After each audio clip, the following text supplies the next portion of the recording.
Corona virus के खतरे सबब सिंध हुकूमत के ऐलान ते लॉकडाउन के बे दिहाड़े ते नंढन वडन शहरन में कारोबार बंद रखियो वियो। सखर में लॉकडाउन के बे दिहाड़े ते शहर मुकम्मल बंद रहियो जडे त पुलिस रोडन रस्तन ए चौकन ते बीठल आहे ऐं शहरी घरन ताईं महदूद आहे। डहरकी में बे सिंध हुकूमत पारा कोरोना वायरस ते ज़ाब्ते आणन लाइ लागू कयल लॉकडाउन के बे ॾींहं ते अक्सर दुकानूं शॉपिंग सेंटर बंद रहिया जडे त अक्सर माण्हू मोटरसाइकिलन ते घरन खां ॿाहिरि निकिता जन खे पुलिस ऐं रेंजर्स पकड़े खेन कनकोशी कराए ऐं कुकुड़ पिण बढ़ायो वियो ऐं कुझु माण्हुनि खे लॉकडाउन जी खिलाफ वर्जीअ ते थाणे ते आणे डंडियन सां सज़ा ॾिनी वई। कोट गुलाम मोहम्मद शहर बे ॾींहं ते मुकम्मल बंद रहियो जडे त पुलिस गश्त दौरान कलम 144 जी भञकड़ीअ ते 3 माण्हुनि खे गिरफ्तार करे FIR दाख़िल करे छॾी आहे। सूबेदारी ऐं भरपासे में अहम कारोबारी मर्कज़ बंद रहिया जे सबब आम माण्हू घरन ताईं महदूद थी विया आहिनि जडे त शहर में पुलिस ऐं रेंजर्स एहलकार गश्त कंदा रहिया। तंगवाणी शहर बे ॾींहं ते मुकम्मल बंद आहे जडे त पुलिस ऐं रेंजर्स पारां शहर अंदर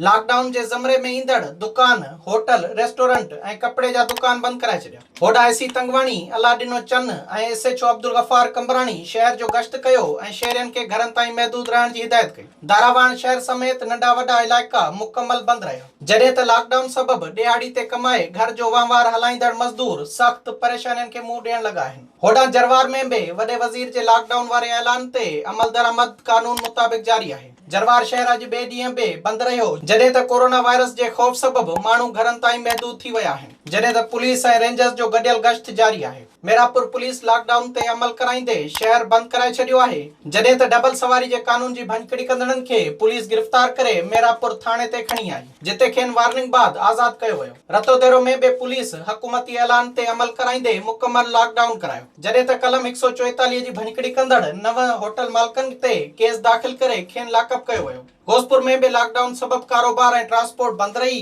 जडे त माण्हू पाण मुरादो पंहिंजो कारोबार ऐं रोजगार जा वसीला बंद करे घरन ताईं महदूद थी विया। विजिट कयो अवामी आवाज़ मीडिया ग्रुप जी वेबसाइट awamiawaz.pk